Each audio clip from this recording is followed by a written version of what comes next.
اعوذ باللہ من الشیطان الرجیم، بسم اللہ الرحمن الرحیم۔ مختصر دورانیہ کے ساتھ اسلام کے اعتقادی معارف، اسلام کے عقائد اور ایمانیات کے موضوع پر گفتگو کا سلسلہ شروع کیا ہے۔ آج اس سلسلے کی دوسری گفتگو ہے۔ پہلی گفتگو میں ایمان کی ضرورت و اہمیت پر اور اس نصاب کے ایک تعارف پر بات کی تھی۔ آج دوسری نشست میں چند ایک موضوعات کو آپ کی خدمت میں عرض کریں گے۔ سب سے پہلے ایمان اور عقیدے کی تعریف آپ کی خدمت میں عرض کرتے ہیں۔ ایمان عربی زبان کا لفظ ہے اور یہ عربی زبان کے الف میم اور نون کے مادہ سے مشتق اور اخذ کیا گیا ہے۔ اس کا لغوی معنی ہے کسی خوف سے محفوظ ہو جانا اور دل کا مطمئن ہو جانا اور انسان کا خیر و عافیت سے ہمکنار ہو جانا، یہ اس کا لغوی معنی ہے۔ اصطلاحی معنی میں ہم یوں کہہ سکتے ہیں کہ انسان کا کسی حقیقت کو پورے دل کے ساتھ قبول کر لینا، اس کو تسلیم کر لینا، دل سے اس حقیقت کی تصدیق کرنا، یا دوسرے لفظوں میں ہم یہ کہہ سکتے ہیں کہ ایمان تین امور پر مشتمل ہے، یعنی کسی حقیقت پر انسان اپنے دل سے اس کی تصدیق کرے، زبان سے اس کا اقرار کرے اور عمل سے اس کا اظہار کرے۔ عقیدہ بھی اسی طرح سے اس کے ہم معنی ہی استعمال ہوتا ہے۔ عقیدہ عقدہ سے ہے، یعنی انسان کے دل میں کسی حقیقت کے لیے گرہ لگ جانا، یعنی دل کا اس طرح سے اس حقیقت کو قبول کر لینا کہ وہ راسخ ہو جائے انسان کے قلب و ذہن میں، کہ کوئی وسوسہ اور کوئی شکوک و شبہات اس ایمان کو یا اس حقیقت کو، اس عقیدے کو زائل نہ کر سکے۔ لہٰذا بعض علماء کہتے ہیں کہ ایمان کی جو انتہائی اور آخری منزل ہے، یعنی ایمان جب انسان کے دل میں راسخ ہو جائے تو اس راسخ ایمان کو بھی عقیدہ کہتے ہیں۔ پس جب یہ عرض کیا کہ ایمان صرف دل سے اقرار کر لینا یا دل سے کسی حقیقت کو تسلیم کر لینا وہ اس کا نقطہ آغاز ہے، اس کے بعد زبان سے اظہار اور عمل سے بھی اس کا اظہار ہونا ضروری ہے،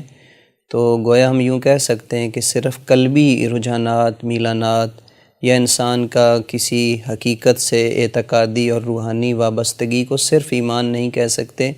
جب تک کہ وہ ایمان، جب تک کہ وہ حقیقت جو اس نے تسلیم کی ہے اس کے اثرات اس کے پورے اعضاء و جوارح سے نظر نہ آئیں، یعنی جب تک ایمان کی کرنیں انسان کے اعضاء و جوارح سے ظاہر نہ ہوں، اس وقت تک یہ ایمان اسلام کی تعلیمات کی روشنی میں، قرآن کی روح کے اعتبار سے کوئی خاص اہمیت نہیں رکھتا۔ لہذا ضروری ہے کہ انسان جن چیزوں پر ایمان لے کر آئے، مثلا اگر اس کا توحید پر ایمان ہے، اس کا نظام نبوت پر ایمان ہے، اس کا پیغمبروں پر ایمان ہے، اس کا نظام امامت و ولایت پر ایمان ہے، اس کا آسمانی کتب پر اور وحی الہی پر اس کا ایمان ہے، اس کا آخرت پر ایمان ہے، فرشتوں پر ایمان ہے، یہ تمام جو ارکان ہیں جن پر اس کا ایمان ہے، ان میں سے ہر چیز کا ایک عملی تقاضا ہے۔ اگر وہ توحید پر ایمان رکھتا ہے تو اس ایمان کے کچھ تقاضے ہیں کہ جس سے ظاہر ہوتا ہے کہ یہ شخص حقیقی معنوں میں توحید پرست ہے۔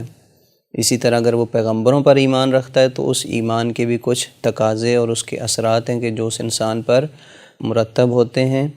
لہٰذا جب ہم دو انسانوں کو دیکھتے ہیں، ایک وہ انسان کہ جو ان تمام حقیقتوں پر ایمان رکھتا ہے، وہ مومن ہے، خدا کا اقرار کرتا ہے، اور دوسرا وہ شخص ہے کہ جو ان حقیقتوں کا انکار کرتا ہے، ان کا منکر ہے، تو ان دونوں انسانوں کے درمیان فرق واضح ہونا چاہیے۔ ایک وہ شخص جو ان حقائق کو تسلیم کرتا ہے، اس کی عملی زندگی، اور ایک دوسرا شخص کہ جو منکر ہے، جو انکار کرتا ہے، جو کافر ہے، اس کی زندگی میں اور اس مومن کی زندگی میں ایک بنیادی فرق نظر آنا چاہیے۔ ایک وہ شخص کہ جو ایک معاشرے کے اندر آئے اور اسے یہ معلوم نہ ہو، اس کو کوئی تعارف کروانے والا نہ ہو، تو وہ آسانی سے دو انسانوں کو دیکھ کر یہ فیصلہ کر سکے کہ ان میں سے کون ایسا شخص ہے کہ جو موحد ہے اور کون ایسا شخص ہے کہ جو خدا پر ایمان نہیں رکھتا۔ لہٰذا یہ دونوں کبھی بھی برابر نہیں ہو سکتے، کیونکہ دونوں کی عملی زندگی میں حتماً فرق ہوگا۔ یقیناً اگر ایک شخص کہ جو خدا پر، توحید پر، وحی الہی پر اور اسلام کی بنیادی تعلیمات پر اس کا ایمان و اعتقاد نہیں ہے، تو اس کی زندگی میں، اس کے اعمال میں اور افعال میں یقیناً دھوکہ بھی ہو سکتا ہے، جھوٹ بھی ہو سکتا ہے، فریب ہو سکتا ہے، اس کے علاوہ ناپ تول میں کمی ہو سکتی ہے۔ یہ ساری چیزیں اس کی زندگی میں نظر آ سکتی ہیں، لیکن ایک حقیقی موحد کہ جو ان ساری چیزوں پر اعتقاد و ایمان رکھتا ہے، اس کی زندگی میں یہ ساری چیزیں نہیں ہونی چاہیے، تاکہ کوئی دیکھنے والا یہ پہچان سکے کہ واقعاً یہ شخص مومن اور موحد ہے اور یہ شخص اس ایمان سے خالی ہے۔ لہٰذا انسان کے ایمان اور اس کے عملی تقاضے یا ایمان اور عمل کا آپس میں گہرا تعلق ہے۔ اسلام نے اور اسلام کی بنیادی ترین تعلیمات نے، وحی الہی نے، قرآن مجید نے بہت ساری جگہوں پر ایسے ایمان کو پیش کیا ہے کہ جو حقیقی ایمان ہے، اور اس کی نشانیاں بیان فرمائی ہیں، ان مومنین کی صفات اور اوصاف بیان کیے ہیں کہ اگر یہ کسی شخص کے اندر یہ اوصاف موجود ہوں تو وہ حقیقی معنوں میں مومن ہے۔ جیسے قرآن مجید میں اللہ تعالیٰ نے یہ بیان فرمایا کہ فاتقوا اللہ، یعنی اللہ سے ڈرو، وَأَصْلِحُوا ذَاتَ بَيْنِكُمْ، اور اپنے درمیان اپنے امور کی اصلاح کرو، وَأَطِیعُوا اللَّهَ وَرَسُولَهُ، اور اسی طرح اللہ اور اس کے رسول کی اطاعت کرو، ان کنتم مومنین، اگر تم مومن ہو، یعنی اگر تم اللہ پر ایمان رکھتے ہو تو اللہ سے ڈرو اور اپنے باہمی امور کی اصلاح بھی کرو اور خدا اور اس کے رسول کی اطاعت بھی کرو۔ یعنی ایمان کا یہ حتمی تقاضا ہے کہ ان تمام چیزوں کا خیال رکھا جائے۔ لہذا خالی ایک ایسا ایمان کہ جو انسان کے دل کے کسی ایک گوشے کے اندر موجود ہے یا انسان کے ذہن کے کسی حصے میں موجود ہے، ایسا ایمان کہ جو انسان کی عملی زندگی میں اثرات مرتب نہیں کرتا، ظاہر نہیں ہوتا، ایسے ایمان کی اسلام میں کوئی خاص جگہ اور اہمیت نہیں ہے، اور ایسا ایمان انسان کو دنیا اور آخرت میں کامیابی کی ضمانت نہیں دے سکتا۔ قرآن مجید میں سورہ انفال کے اندر پروردگار عالم مومنین کی صفات بیان کرتے ہوئے فرماتا ہے کہ انما المومنون الذین اذا ذکر اللہ وجلت قلوبہم واذا تلیت علیہم آیاتہ زادتہم ایمانا وعلی ربہم یتوکلون الذین یقیمون الصلاۃ ومما رزقناہم ینفقون اولئک ھم المؤمنون حقا، کہ مومن تو بس وہ لوگ ہیں، یعنی یہاں پر منحصر کر دیا ایمان کو صرف ان لوگوں کے لیے کہ جن کے اندر یہ صفات ہوں، کہ مومن تو بس وہ لوگ ہیں کہ جب ان کے سامنے خداوند متعال کا ذکر کیا جاتا ہے تو ان کے دل دہل جاتے ہیں، اور جب آیات الہی کی تلاوت کی جاتی ہے تو ان کے ایمان میں اضافہ ہو جاتا ہے، اور وہ صرف اپنے رب پر توکل کرتے ہیں، اور وہ نماز کو قائم کرتے ہیں، اور جو خداوند متعال نے